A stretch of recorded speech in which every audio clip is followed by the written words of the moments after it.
വേദി 14 മാർഗംകളി പുരോഗമിക്കുകയാണ്. പാട്ടുപാടുന്ന ആൾ ഉൾപ്പെടെ ഒരു ടീമിൽ പങ്കെടുക്കേണ്ടത് 7 പേർ. പക്ഷേ വേദിയിൽ നിന്ന് അല്പം മാറി അവസാനവട്ട പരിശീലനം നടത്തുന്ന ഒരു ടീമിൽ കളിക്കുന്നതാകട്ടെ 12 പേർ. കാര്യം തിരക്കിയപ്പോഴാണ് സംഗതി പിടികിട്ടിയത്. ഒരേ ചുവടുകളുമായി ഒരുമിച്ച് പരിശീലിക്കുന്നത് 2 ടീമുകളാണ്, കൊല്ലവും പത്തനംതിട്ടയും. ഇരു ടീമുകളെയും പരിശീലിപ്പിക്കുന്നതാകട്ടെ ഒരു പരിശീലകനും. തീർന്നില്ല ഇരു ടീമുകൾ തമ്മിലുള്ള സാമ്യം. സംസ്ഥാന തലത്തിലേക്ക് ഇരു ടീമുകളും എത്തിയതാകട്ടെ അപ്പീലിലൂടെയും. നമ്മുടെ 2 ടീമിനെ സംബന്ധിച്ചിടത്തോളം ഞങ്ങളൊരു എന്താ പറയുക, കയ്യാലപ്പുറത്തിരിക്കുന്ന തേങ്ങ പോലെയാണ്. നമ്മൾ രണ്ടും ജില്ലയിൽ സെക്കൻഡായ 2 ടീമുകളാണ്.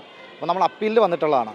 അപ്പം നമുക്കൊരു ആത്മവിശ്വാസം അല്ലെങ്കിൽ നമുക്ക് അത്രയും കറക്റ്റായിട്ടുള്ള കാര്യങ്ങളെക്കുറിച്ച് അറിയാവുന്നത് കൊണ്ടാണ് നമ്മൾ അപ്പീലിന് പോയതും മുന്നോട്ട് വന്നതുമൊക്കെ. അപ്പോൾ ഇവർ രണ്ടും നന്നായിട്ട് കഷ്ടപ്പെട്ട് എല്ലാ വീക്കെൻഡും അവരുടെ ഓഫ് ഡേയ്സും ട്യൂഷനും ഒക്കെ മാറ്റി വെച്ച് നല്ലപോലെ കഷ്ടപ്പെട്ടാണ് വന്നിരിക്കുന്നത്. അപ്പോൾ അതിൻ്റെ ഉള്ള റിസൾട്ടാണ് നമ്മൾ പ്രതീക്ഷിക്കുന്നത്. ജില്ലാതലത്തിൽ നടന്ന മത്സരങ്ങളിലെ ക്രമക്കേടാണ് ഇരു ടീമുകളെയും സംസ്ഥാന തലത്തിൽ നിന്ന് അയോഗ്യരാക്കിയത്. പക്ഷേ തോൽക്കാൻ ആ പരിശീലകനും കുട്ടികളും ഒരുക്കമായിരുന്നില്ല. ചുവടുകളിലും താളത്തിലും മെയ്വഴക്കത്തിലുമെല്ലാം ഒത്തൊരുമ വേണ്ട ഇനം അവർ ഒരുമിച്ച് തന്നെ പരിശീലിച്ചു.